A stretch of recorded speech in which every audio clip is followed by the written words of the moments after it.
Já o discurso do Senhor Jesus incomodava, perturbava aquele grupo de pessoas, porque ele tinha feito uma parábola.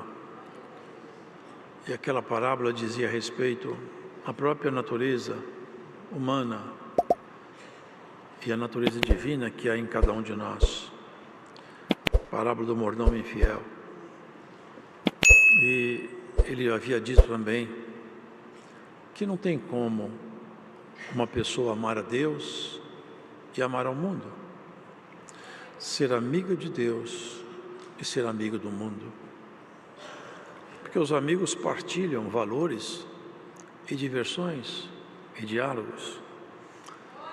Entre os amigos existem coisas em comum, coisas que de lado a lado, de parte a parte, eles divertem, distraem, comunicam-se.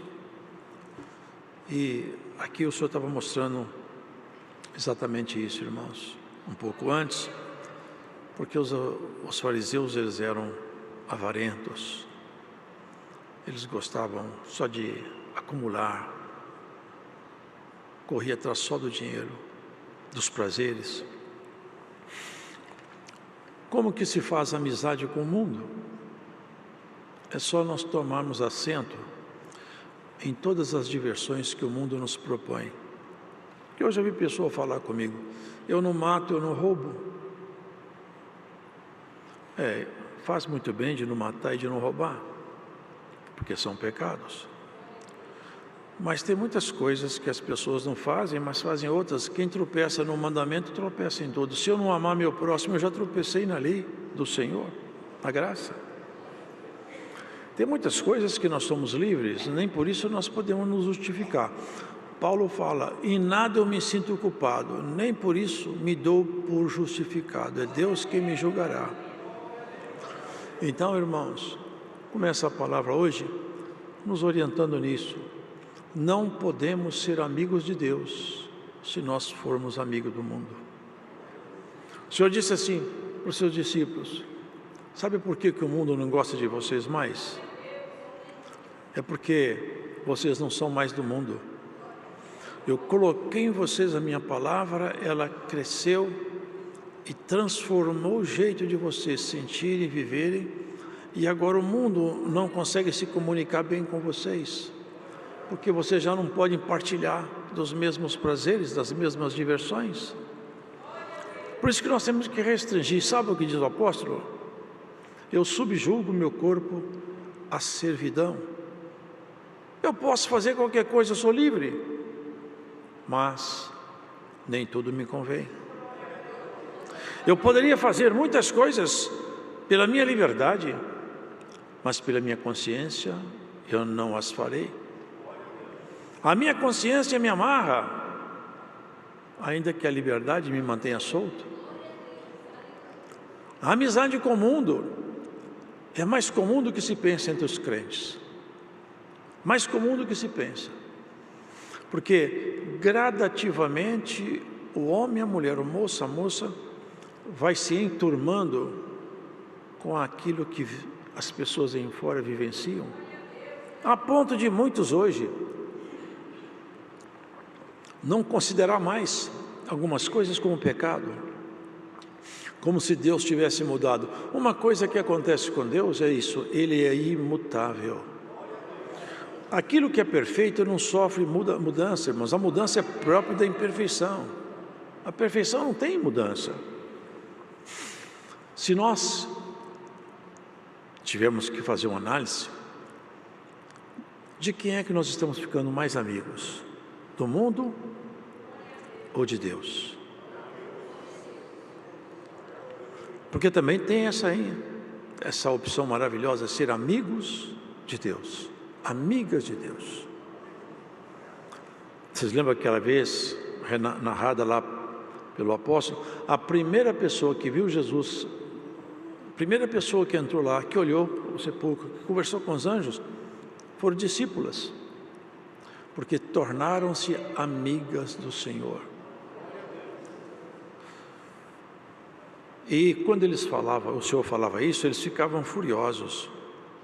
Mostrava, porque isso aqui ele tinha acabado de falar. Olha, se vocês forem amigos do mundo, vai acontecer uma coisa triste com vocês. Vocês vão parar de gostar de Deus. Se vocês ficarem muito amigos de Deus, vai acontecer uma coisa: vocês vão parar de gostar do mundo.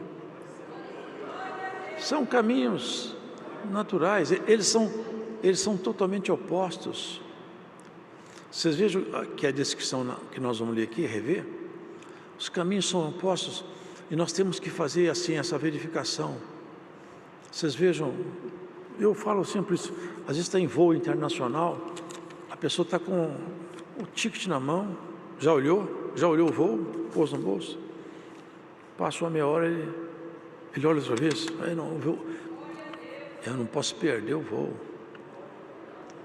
Nós temos que dar uma olhada como que está a nossa relação com o mundo e com Deus. Porque a morte, irmãos, para nós não é problema, mas pode ser um grande entrave se nós não tivermos amigo de Deus. Esses fariseus, eles eram avarentos, eles ouviam essas coisas e zombavam dele, porque Jesus não dava valor naquilo que eles davam valor. O que o mundo valoriza para Deus não tem valor nenhum, irmãos. Se fôssemos listar aqui a lista de coisas que o ser humano dá muito valor, para Deus, elas são lixo. O que pode, desse mundo aqui, que as pessoas dão muito valor, acompanhar após a morte alguém?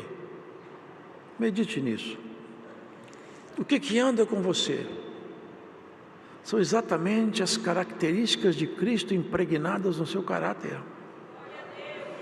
E elas só vão ficar impregnadas se vocês e nós ficarmos amigos de Deus, ainda que, de alguma maneira, vivendo no mundo, não sermos mais do mundo. O Senhor falou: vós não sois daqui, eu também não sou daqui mais. Paulo, quando ele escreveu uma das suas cartas, ele falou assim: combati contra as bestas em Éfeso. De que me aproveita isso, se os mortos não ressuscitam? Aqui um grande combate, e não é contra a carne nem contra a sangue. Quem briga com uma pessoa e vai tirar a mágoa na mão, na violência, é porque não entende a palavra de Deus. Nós não lutamos nem contra a carne nem contra o sangue, a nossa luta é contra os poderes, os exércitos espirituais da maldade que habitam em cima de um grupo de pessoas que é chamado ira, espíritos da ira. Eles andam por sobre a atmosfera e governam o ser humano e querem nos governar também. Todas as vezes que você tiver que confrontar alguém e sair por uma discussão, sair por um debate pessoal, para e medita e fala: eu sou amigo de Deus. Eu não entro no combate dessa maneira. Meu combate não é desse jeito. Eu combato diferente. Eu combato em comunhão, oração e com fé. A fé é a coisa mais temida pelo inimigo. Uma pessoa que tem fé, sem fé, é impossível agradar a Deus. A fé, ela abre e fecha portas. A fé é capaz de nos fazer enxergar coisas onde nada existia. Vocês viram que Elias, ele escutou a voz do Senhor. É o que bastava. Vai ter uma chuva bem forte aí. Mas não tinha nenhuma nuvem no céu. Vai chover. Pode falar para Acabe que vai chover. Ele orou a Deus, não veio chuva, não veio nuvem, não veio nada. Falou: não. Mas eu conheço meu Senhor, oro mais. 2, 3, 4, 5, 6. Ele pôs até a cabeça entre as pernas dele. Ele fez um gesto de humilhação. Está vendo alguma coisa agora? Agora eu estou vendo. Uma mãozinha, uma nuvenzinha tão pequena, tamanho de uma mão de um homem assim, lá longe.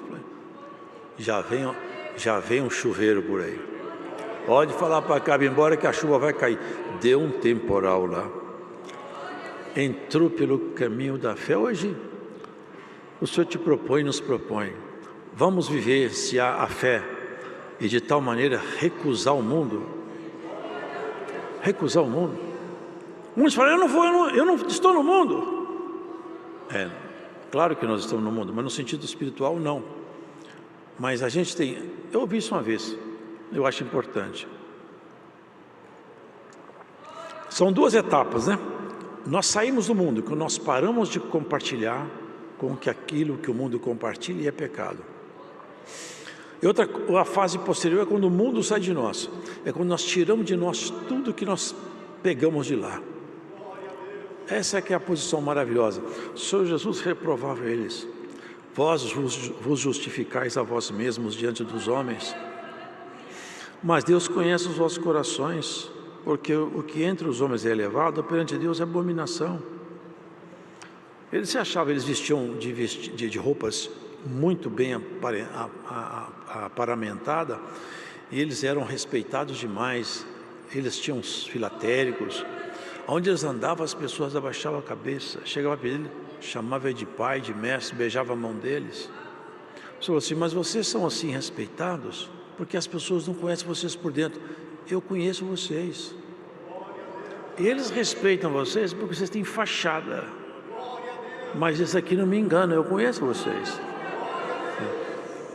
Isso aqui é bonito, porque no nosso meio tem pessoas que às vezes não tem nada, não tem fachada e nunca vai ter. Mas eu falo, eu te conheço por dentro, você é minha amiga, você é meu amigo. O Senhor não se deixa impressionar pelos homens, porque seria absurdo nós pensarmos isso. É o que os religiosos daquela época faziam e fazem até hoje. Eles querem impressionar pela aparência, pela boa oratória.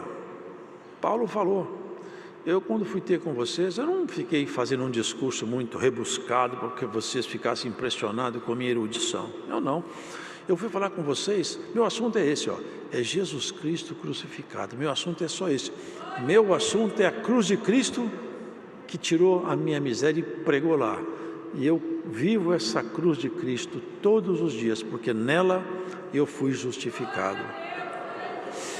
Por isso, queridos, nós temos que realmente fazer uma revisão na nossa história, um check-up. Tem multinacionais que fazem um check-up nos funcionários anual, fazer um check-up. Hoje o Senhor propõe um check-up de nós. Como estamos com relação ao mundo em relação a Ele? Porque esses escribas não estavam bem, não. Eles, perante a eles mesmos, eles eram maravilhosos. Mas perante Deus, eles eram sepulcros caiados. Não se deixavam, eles se deixavam impressionar com eles mesmos, porque eles eram muito paparicados. Mas o Senhor falou, a lei e os profetas duraram até João. Vocês entendem isso aqui? Não se joga a lei fora. O que está escrito aqui não foi jogado fora. O que está aqui é palavra de Deus, é profético. O que ele diz é o seguinte, a lei e os profetas, tudo que está aqui no Antigo Testamento, aponta na minha direção. Se você extrair todo o conteúdo do Antigo Testamento, você vai perceber que a mensagem do Antigo Testamento é Cristo. Ele é o projeto. Chegou o tempo do cumprimento do projeto. Ele chegou, é isso que ele está falando. Não adianta buscar mais apoio na legalidade, na lei. E tem pessoas que buscam apoio na sua religiosidade. Nós temos que buscar apoio no nosso convívio com Cristo, irmãos. É isso aí, o Espírito Santo que pode ministrar isso por nós. Ele falou, é mais fácil passar um tio, é mais fácil passar a terra e o céu do que um tio da minha lei, da lei. E aqui ele entra no assunto logo em seguida que pesava sobre eles. E pesa sobre muitos ainda, hein? Qualquer que deixa a sua mulher e casa com outra, adultera. E aquele que casa com a repudiada pelo marido, adultera também. Você vê que o Senhor Jesus não fica passando pano quente, alisando. Eles eram adúlteros, mentirosos. O Senhor deixou claro, aquele que deixa a mulher e procura outra é adúltero. A mensagem era forte. Hoje tem muitos lugares por aí que já não preocupam mais com isso. É natural, o mundo mudou. Deus não mudará. A palavra permanece para sempre, irmãos. Aí entra nessa redação, nessa narrativa de um homem rico e de um homem pobre. Um era tão pobre, mas ainda a pobreza não era tudo. Ele tinha doença, ele tinha chagas, feridas abertas, e ele comia de migalhas, de restos que sobravam da casa do rico. Quem tirava dele um pouco da dor eram os cães que lambiam as suas feridas. Morreram ambos. Aqui faço um cenário do que existe nesse mundo e do que existe no outro mundo. Aqui parece que tudo que está em volta de nós é o que existe, mas irmãos, a vida humana, quando ela termina, nós saímos dessa dimensão e entramos em outra dimensão. Não é uma dimensão física. Não há como o ser humano entrar nessa dimensão com tecnologia nem consciência. É inatingível. Aquilo que nós chamamos de realidade, às vezes é fantasia. Irmãos, quando vocês observam o pôr do sol, vocês estão olhando para o passado. Sabia isso? O sol está se pondo, a pessoa olha o sol, que bonito o pôr do sol. Mas aquilo ali é passado. Sabe por que é passado?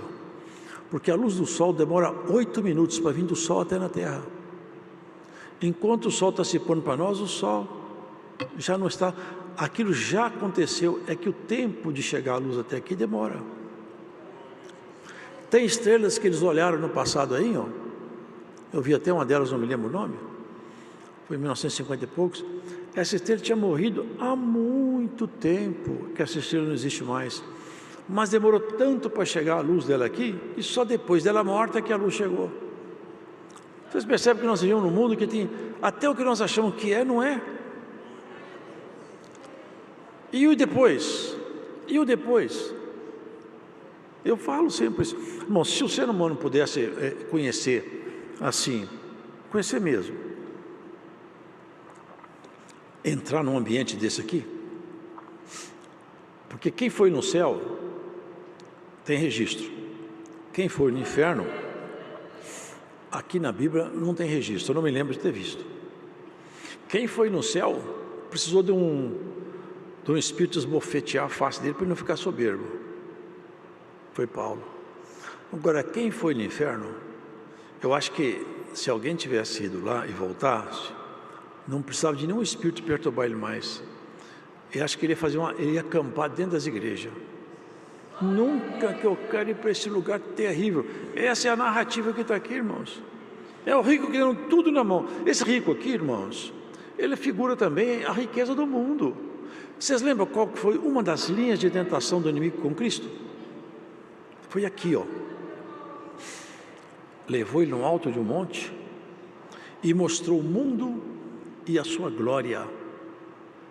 Tudo que um homem pode ter de diversão e de prazer, tudo que um homem pode se impressionar, tudo que traga prazer e alegria, foi mostrado para ele. Num relance de tempo, todos os reinos da terra, toda a glória, toda sorte de prazeres. Tudo isso é meu, e eu te darei, tão somente se você se ajoelhar e me adorar. Eu passo todo o comando para você, porque tudo isso é meu. A pessoa pode ter dinheiro, pode ter helicóptero, pode ter avião, mas se ele tiver o coração voltado a Deus, não tem problema.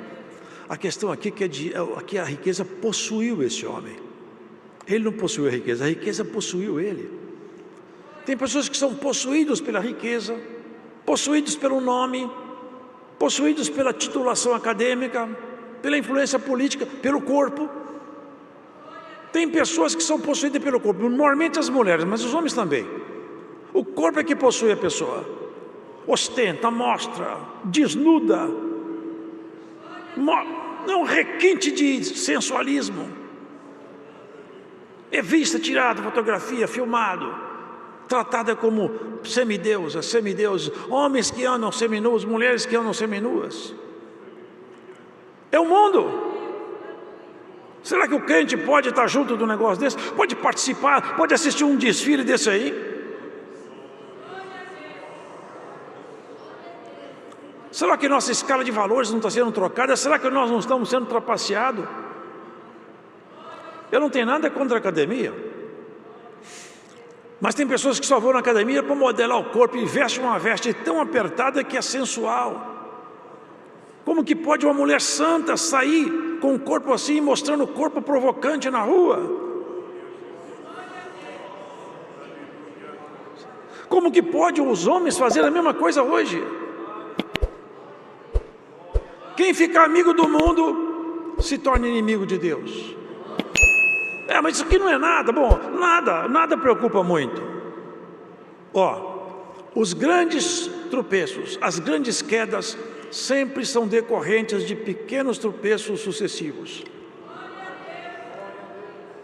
As más conversações corrompem os bons costumes.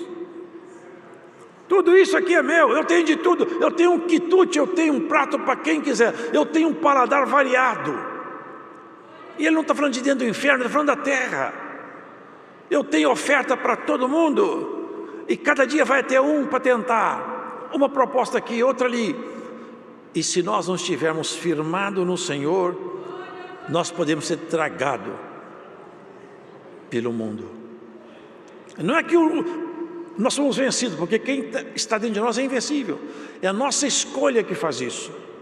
Se eu for ao pecado, Deus não vai me segurar. Mas se o pecado vier a mim, Cristo vai me fortalecer. E todas as vezes que o pecado foi até você, Cristo te fortaleceu. Essa é a proposta do Senhor. Não sermos amigos do mundo, sermos amigos de Deus. É a coisa mais maravilhosa. Essa pessoa morreu, olha o que aconteceu. Morreu, para nós acabou, enterrou o corpo, acabou. Não, mas a coisa não é assim. Se fosse assim, estava fácil. Eu falo sempre, irmão, se morrer, acabasse com tudo, os mais malditos dos homens, eles não teriam medo de nada. Olha um Hitler, hein? O que ele fez na terra? Será que se morresse, acabasse tudo, seria bom demais para quem é mal? Seria ruim demais para quem é bom, porque não teria aproveitado nada, que ainda por cima acabou. Era um problema sem solução. A questão é que quando morre, a coisa começa do outro lado, aí que a coisa piora. Quem é ruim do outro lado, ele vai ver o que ele fez de ruindade e vai receber de eternidade em eternidade. É o que aconteceu com o rico e com Lázaro. Eu pergunto para vocês, qual é o nome desse rico? Eu não sei, aqui não fala. E o pobre, o miserável tem nome, chama Lázaro. Vocês lembram de Ana e Penina? Eu não sei o nome dos filhos de Penina, mas de Ana que sofreu, eu sei, chamava Samuel, um grande profeta. O que é muito alto perante os homens é miserável diante de Deus. O que é desprezível pelos homens, Deus põe lá em cima, que é fé, santidade, respeito. Vivencie a santidade na sua vida e você verá que sua relação com Cristo vai sempre melhorar, cada ano. Esse mundo, irmãos, é uma farsa. Acabou a vida do rico, caiu dentro do inferno. E alguém pode perguntar, o inferno está habitado? Apocalipse dá testemunho que sim. Lá fala assim, a morte dará conta dos seus mortos, o inferno vai dar conta dos seus mortos. É textual, é bíblico. Tem pessoas que saem daqui e já caem dentro do inferno, porque o inferno também não é definitivo. Tem um lugar pior que o inferno ainda, que é o lago de enxofre e fogo. A pessoa sai daqui e cai dentro do inferno. Se ela pudesse voltar, ela voltava. Vou consertar a minha história lá, você está louco, eu não quero vir aqui não. Foi isso que aconteceu. Ele caiu dentro do inferno rico. Na terra devia ter um nome bom, porque todo rico é famoso, tem nome, todo mundo respeita, não é? Mas no inferno, rico e pobre se misturam no fogo. Aqui assim, o rico, eles fazem sessões, fazem até a lei afrouxa para alguns ricos, hein? Rico faz tudo aqui. Mas lá a coisa é diferente. Lá não tem trapaça, lá não tem suborno. O rei não se impressiona com ninguém. E sabe quem tem a chave do inferno? É o próprio Senhor. Ele viu lá em cima, falou: Lázaro, meu pai Abraão, deixa Lázaro me colocar água na boca, está muito ruim aqui, esse fogo aceso. Eu falei: não, você só recebeu bens, não é porque ele era rico, porque tinha dinheiro, é porque a riqueza possuiu ele. Se vê claramente, ele não tinha misericórdia, ele não tinha sentimentos. Você se divertiu, se regalou. A vida para você foi um grande momento de diversão. Você não se preocupou com nada. Agora você recebeu, tudo que você tinha já recebeu. Agora você vai pagar a sua existência aqui. E Lázaro no seio de Abraão. Irmãos, que contraste. O que para o homem é vil, para Deus é muito elevado. E para aquilo que o homem, muitas vezes, irmãos, honra tanto, para Deus não tem valor nenhum. Qual o melhor sentimento que um ser humano pode ter, irmãos, além do amor? Eu não conheço. A Bíblia também não conhece. Nós somos chamados para viver a graça de Cristo, é nos enchermos do amor de Cristo em nós. E Deus é tão bom que Ele faz uma coisa acontecer. Quando nasce uma criança numa casa, o pai e a mãe, se não for uma pessoa tomada de um sentimento perverso, eles começam a gostar daquele bebezinho cada vez mais. À medida que o bebê cresce, o amor aumenta. Deus deixa o ser humano experimentar o amor dentro do seio da família. Mas o mundo agora quer entrar na igreja e não quer mais, quer acabar com as famílias. É o berço do amor primeiro. Uma mãe que não ama o filho, um pai que não ama o filho, ele nunca vai amar ninguém mais, irmãos. Qualquer pessoa que ele fala que ama é mentira, pode esquecer, é hipocrisia. O amor nasce dentro de casa. Qual pai, a mãe que não ama seu filho? Ora, se um pai e uma mãe amam o filho, irmão, esse sentimento é que Deus tem por nós. É por isso que Ele se preocupa. Tem criança que vai pôr, eu tenho um netinho, deixa ele só de pôr o dedo no fogo, ele quer puxar as coisas, ele quer pegar o copo e puxar. Cabe a mim repreender os instintos, porque ele não tem noção de perigo. Ele vê um cachorro e quer pôr a mão na boca do cachorro. Quem quer dizer, não pode, filho, esse aqui não pode fazer. É assim que nós somos assim como crianças. Tem coisas que nós não entendemos, nós estamos na beira de um perigo e nós queremos ir dar um passo à frente. Aí sucede conosco algumas coisas que nos faz sofrer. Poxa, alguma coisa não deu certo na minha vida, eu ia tão bem, mas de repente deu errado.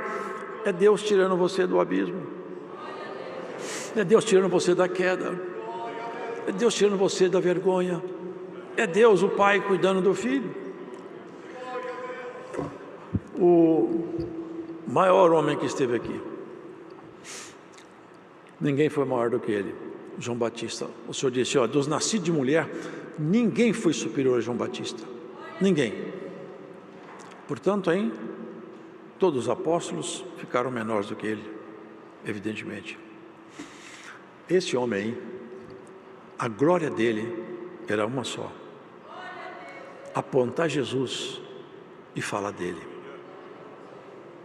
Vocês percebem como que são diferentes os valores de quem está num ambiente da graça e no ambiente do mundo? Qual que seria natural? Mas ele fala, olha, eu vou apresentar para vocês, eu sou precursor dele, sou eu que vou indicá-lo, eu sou o porta-voz de Jesus. Para falar com ele, fala comigo, porque eu levo até ele, eu sou porta-voz. É assim que os homens fazem aqui. Eu sou porta-voz, eu que falo em nome dele. Quando João viu Jesus, ele era pobre, vestia vestido de camelo, couro de camelo, comia mel silvestre. Eu acho que ele não tinha lugar de morar direito, porque ele vivia nos desertos. Eis aí o Cordeiro de Deus, é Ele. Ele é a razão de tudo. Eu não sou nada, Ele é tudo. Importa que Ele cresça, que eu diminua.